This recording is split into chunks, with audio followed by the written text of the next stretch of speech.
What's up, everybody? Tyson Roush. Let's talk Jets. Hope everybody's having an excellent week. The Combine is here, so you know NFL news will be coming out in a fast and furious pace. And as Joe Douglas went to his press conference today, I was kind of wondering what his approach was going to be. Because right now, the Jets, as an organization, are facing the music for all the mistakes they made over the last 2-3 years. All your free agent blunders, the draft picks that haven't worked out, the poor coaching, everything else is smacking you right in the face in a win-now year where the expectations from the fan base and the media is make the playoffs, win a game, or everybody's getting fired. So now, the first thought I have is, now let me take a sidebar here, where there are reports that Mecole Hardman, the reason why he was jettisoned from the Jets is that there's stories that he actually was leaking game plans to the Chiefs and the Eagles. So to me, my first instinct is, when this happens, he's cut immediately.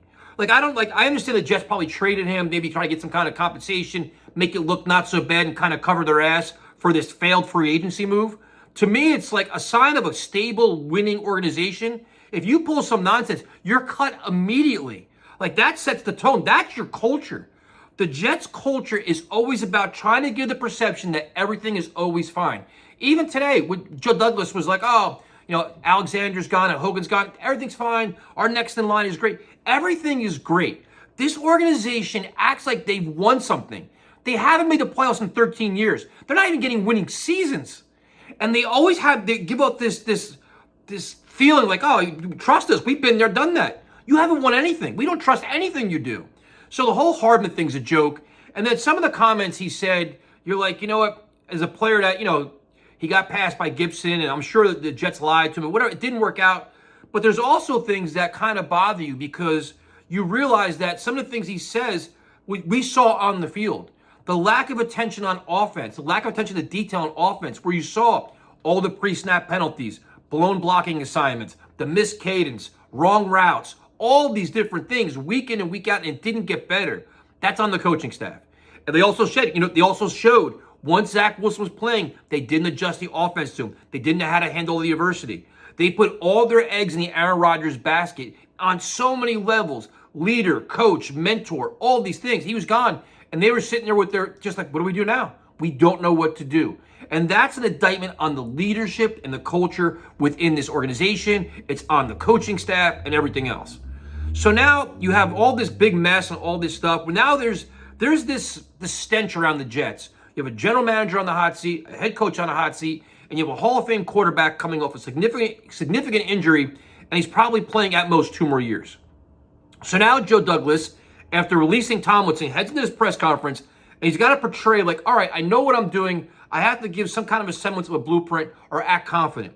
But the fact of the matter is, the cards are legitimately stacked against him based on all his blunders. When you cut Tomlinson, you create another hole in your offensive line. No, Tomlinson wasn't good, but the fact is now you need 3 starters. Then you have Tippmann, who's on year 2, and you have AVT, your best player, coming off 2 major injuries. So there's a lot of uncertainty there. So how do you go out and find starters? And first and foremost, do all these top free agents want to come to the Jets, a team like this, when you don't have stability, you don't have continuity, and you don't know what's going to happen a year or 2 from now? So if you're an offensive lineman, say 26, 27 years old, I have the list over here somewhere, where are all these guys at? Say you're Nwanu or Jonah Williams, you're going to want to sign a 5 or 6 year deal. Okay, the Jets are going to offer you that. But the question is, who's going to be the quarterback in 3 years? Who's going to be the head coach next year? There's so much uncertainty around this team where a player signing a long-term contract is probably not going to want to come here unless you grossly overpay them, which is never a good idea. Even applies to wide receivers. You've seen slowly but surely the names are dwindling where T. Higgins gets franchise tag. Looks like Pittman's not going anywhere. Mike Evans could be staying in Tampa Bay with Mayfield. So now you're going to have to get a guy like, say, Calvin Ridley, who the Jets were high on last time. Okay, another young player is going to want his 4 or 5 year deal. The most important thing receivers want, other than money, is stats. You can't guarantee that with the Jets because you don't know who your quarterback's going to be for the length of your contract. Are you willing to say, you know what, I'll take a 2 year deal? No, they want max money. So that's a problem. So the more you think about it, it's like you've really got to put on your fanboy glasses. You got to really put on those green colored glasses and have a ridiculous amount of blind faith that Joe Douglas can find 3 legitimate starters. And then when you find those starters, you got to hope that it kind of combines with the best place for AVT and the best place for Tippmann. Because you're seeing, will Tippmann play guard? Will he play center? Will AVT play tackle? Will he play guard?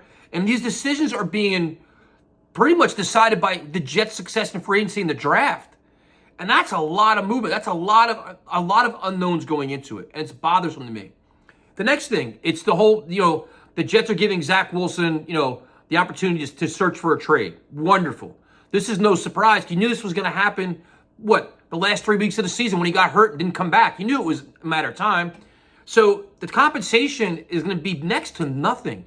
What, a late round swap of picks? Because what team is going to give up draft compensation and then inherit his contract to be a backup? Because the backup money he's making, you can get better value in the free agent market without giving up any draft compensation. Would you rather have Jacoby Brissett or Zach Wilson?